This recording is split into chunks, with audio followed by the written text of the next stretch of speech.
Uh, So it is such a good thing when you read like 10 comics and they're all so good that one comic uh, doesn't seem like it measures up, and that's just because everything else you read was so good.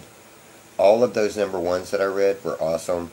The final issue of Imperial was awesome. I started out reading my comics by reading Birthright. Uh, I love this series. Uh, Kind of a sci-fi mystery. Uh, I like Enrardo Lucas's coloring in this.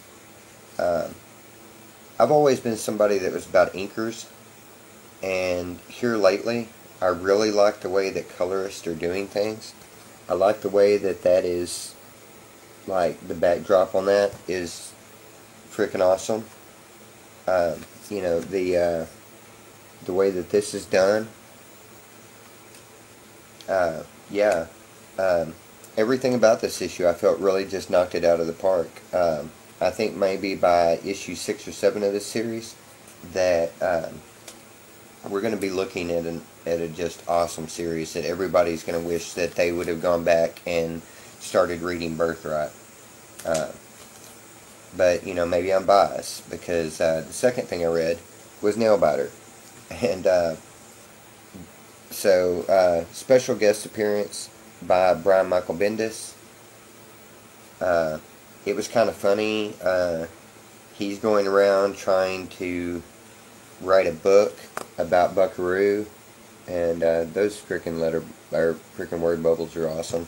Um, Trying to write a book or comic about Buckaroo, and um everybody's just screwing with him. They're not really killers or anything like that. Just really, they're just messing with him.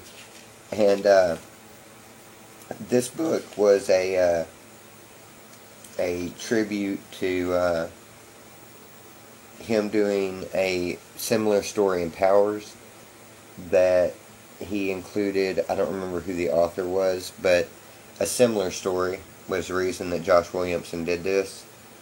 But yeah, this series continues to be great. Um, I mean, if you're not reading Nailbiter, the first trade on it just came out about 3 weeks ago. I would highly recommend picking that up. It's freaking awesome. Uh, Read The Names, Peter Milligan, uh, coming from, who writes this, Vertigo? Yeah, this issue was just kind of more of the same. Our lead character being a badass, um, our Rain Man, autistic person kind of solving the clues, the names just going around trying to stop what's happening. Uh, who the tulips were finally revealed in this, which was kind of cool. Uh, I'm really disappointed this is only going to be a 9 issue series because this is issue 3 and this world has just crazy expanded. One of the things that I was kind of disappointed with this week, but I wasn't really disappointed, it was just everything has been so good so far, was The Woods. Uh, my comic guy told me that this was his favorite issue of The Woods so far. And to be honest, it didn't really move the story forward for me. Um, it gave me more background on what was going on with some of the characters. There was a big surprise for me at the end, which I really liked. But basically, it didn't do anything to move this story forward. I feel like the last 2 or 3 issues of The Woods have kind of been kind of stagnant. And, you know, it's not like it's a limited series, so, um, you know, it'll go forward, and, you know, it'll probably be great. Um, I read The Spread. I'll say it again. While I don't like Justin Jordan at all writing New Guardians, his independent work is just top notch. The Spread, last week, what was it that I read? God Killer. That was freaking awesome with Ben Tipplesmith doing the art. The spread has been continuously just good.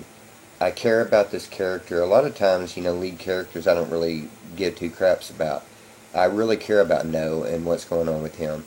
I wish we could get some backstory on No, which isn't something that I normally say about comics. I wish that there could be flashbacks to give me a little more background on where No came from. This story just moves forward. There's no, I don't know. I mean, you get it.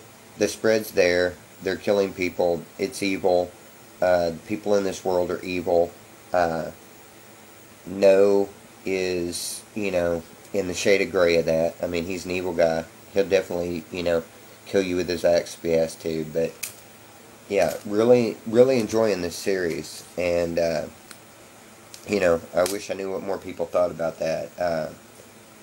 I saw somebody earlier do a review talking about the spread and that they wish they knew what more people said about that. I think it was Jack Butts that was saying something about that, and I do too, because I have really been enjoying the spread. And then the last thing that I read on this group of comics was Deadpool's Art of War.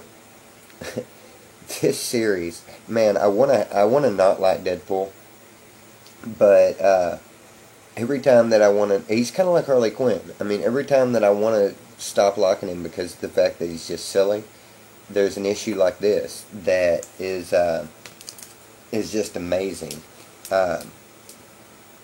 This Scott Koblish cover is freaking sweet. The interiors on it are amazing. It's funny to me that, I mean, I respect the Art of War and everything, but it's just like, apparently Asgardians have never heard of the Art of War, and so once Loki finds out about it, then he just goes out and starts slaying everything. And Thor being in a dungeon with Deadpool and like discussing things is, oh man, it was hilarious. But anyway, that's about all I got to say about that. And I'm going to get off here and get back to reading some comics.